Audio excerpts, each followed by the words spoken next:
નમસ્કાર, જય હિન્દ, જય ભારત. મિત્રો, આજના વિડીયોમાં આપણે ડુપ્લિકેટ રેશન કાર્ડ કેવી રીતે કઢાવશું તેની ચર્ચા કરવાના છીએ. મિત્રો, આ વિડીયોમાં હું તમને ઓફલાઈન અને ઓનલાઈન તમારે ડુપ્લિકેટ રેશન કાર્ડ કેવી રીતે કઢાવશું, આ ઉપરાંત તેમાં કયા કયા ડોક્યુમેન્ટની જરૂર પડશે અને ઓનલાઈન પ્રોસેસ કઈ રીતે કરશું વગેરે જેવી ચર્ચા તમને આ વિડીયોમાં કરવાનો છું. મિત્રો, તો તમે અંત સુધી બન્યા રહેજો અમારા વિડીયોમાં. રેશન કાર્ડ એ ભારતીય નાગરિક માટેનો એક પ્રકારનો ઓળખાણનો પુરાવો ગણી શકાય છે. તમે કોઈપણ જગ્યાએ ઓનલાઈન અરજી કરશો તો તેમાં સરનામા તેમજ અન્ય પુરાવા માટે રેશન કાર્ડની જરૂર પડતી હોય છે. પરંતુ ઘણા લોકોને ઓરિજિનલ રેશન કાર્ડ ક્યાંક ગુમ થઈ જાય છે અથવા તો ફાટી જાય છે. તો રેશન કાર્ડને ફરીથી ડુપ્લિકેટ કઈ રીતે બનાવશું તેની પ્રોસેસ આપણે આ વિડીયોમાં જાણવાના છીએ. હવે મિત્રો, ડુપ્લિકેટ રેશન કાર્ડ મેળવવા માટે જરૂરી ડોક્યુમેન્ટ તો ખોવાયેલ રેશન કાર્ડની નકલની જરૂર પડશે, તમારે ચૂંટણી કાર્ડ અથવા તો આધાર કાર્ડની જરૂર પડશે, સસ્તા અનાજની જે દુકાનદારો છે તેના સહી સિક્કા સાથેને ફોર્મની જરૂર પડશે, તેમજ સોગંદનામું તમારે કરાવવું પડશે, જેમાં તમારે 20 રૂપિયાનું સ્ટેમ્પની જરૂર પડશે. મિત્રો, ડુપ્લિકેટ રેશન કાર્ડ મેળવવા માટે ઓફલાઈન અરજી કેવી રીતે કરવી? અરજદારે સૌપ્રથમ ઓફલાઈન તલાટી અથવા તો મામલતદાર કચેરીથી અરજી ફોર્મ લેવાનું રહેશે. આ ફોર્મમાં જરૂરી વિગત જેવી કે નામ, સરનામું વગેરે જેવી વિગત તમારે ભરવાની રહેશે.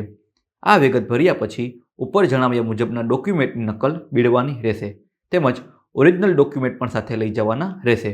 આ ફોર્મ તમારા તાલુકા પંચાયત અથવા તો મામલતદાર કચેરીમાં લઈ જવાનું રહેશે.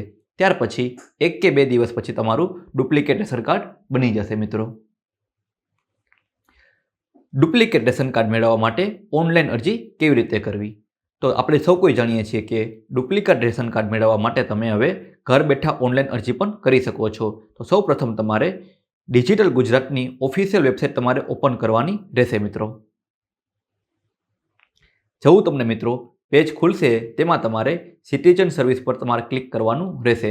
જો મિત્રો, તમે અહીં જોઈ શકો છો કે સર્વિસ નામનું એક મેનુ છે જેની નીચે સિટીઝન સર્વિસ લખેલું છે. અહીં તમારે ક્લિક કરી દેવાનું રહેશે. મિત્રો, ત્યાર પછી તમારે apply four duplicate ration card પર તમારે અહીં ક્લિક કરી દેવાનું રહેશે. મિત્રો, હવે તમારે એપ્લાય ઓનલાઈન પર ક્લિક કરવાનું રહેશે. મિત્રો, તમે જોઈ શકો છો આ રીતે તમને સ્ટેપ બતાવશે.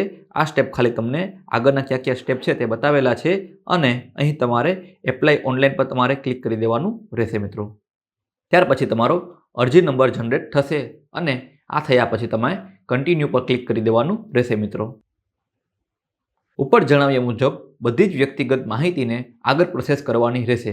ત્યાર પછી તમારે લાસ્ટમાં આધાર કાર્ડ વેરીફાઈ કરી સબમિટ પર તમારે ક્લિક કરવાનું રહેશે.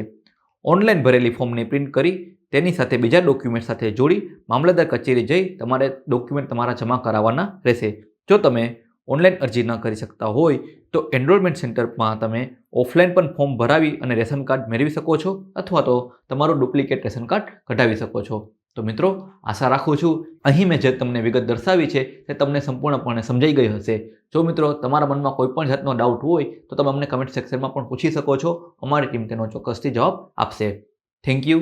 જય હિન્દ, જય ભારત. આજે જ અમારી channel update knowledge four information પર જઈ તમે યોજના રિલેટેડ દરેક વિડીયો જોઈ શકો છો. આ ઉપરાંત દરેક સરકારી ભરતીને લગતા ન્યૂઝ અને વિવિધ માહિતીને લગતા તમામ પ્રકારના વિડીયો અમારી ચેનલ પર ઉપલબ્ધ થશે.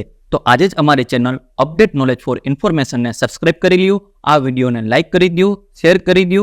જય હિન્દ, જય ભારત.